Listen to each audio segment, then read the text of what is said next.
Here we have question 20 of section 3 of the 2022 SAT. Now, let's read the question. A square is inscribed in a circle with radius 6 square root of 2 inches. What is the perimeter of the square in inches? Now, in any question where we don't know where to start, it is always best to draw something. A diagram, an XY table, a graph, but in this case, we need to draw a circle. We also have an inside square, which means the square goes inside the circle.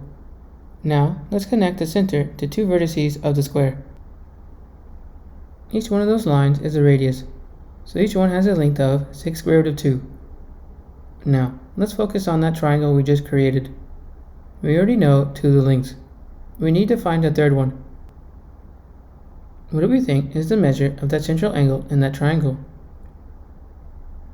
That is correct, it is 90 degrees.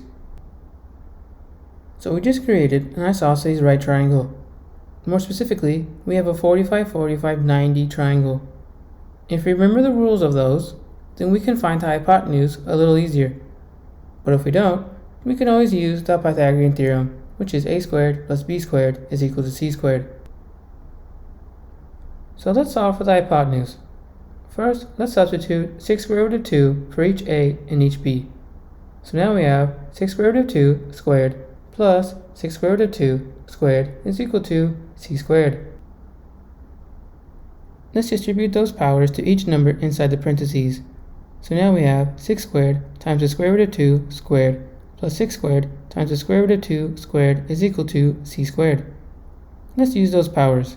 6 squared is 36, and the square root of 2 squared is 2. So now we have 36 times 2 plus 36 times 2 is equal to c squared. And 36 times 2 is 72. So now we have 72 plus 72 is equal to c squared. And 72 plus 72 is 144. So now we have 144 is equal to c squared. Let's take the square root on both sides. So now we have the square root of 144 is equal to c. And the square root of 144 is 12. So c is equal to 12, which means our hypotenuse of the triangle is 12. Which also means the other side lengths of the square are also 12. Now we can find the perimeter of the inscribed square. So let's add all the side lengths. So we have 12 plus 12 plus 12 plus 12. This means the perimeter of the square in inches is 48 inches. That is question 20 for section 3. And remember, there is always tomorrow.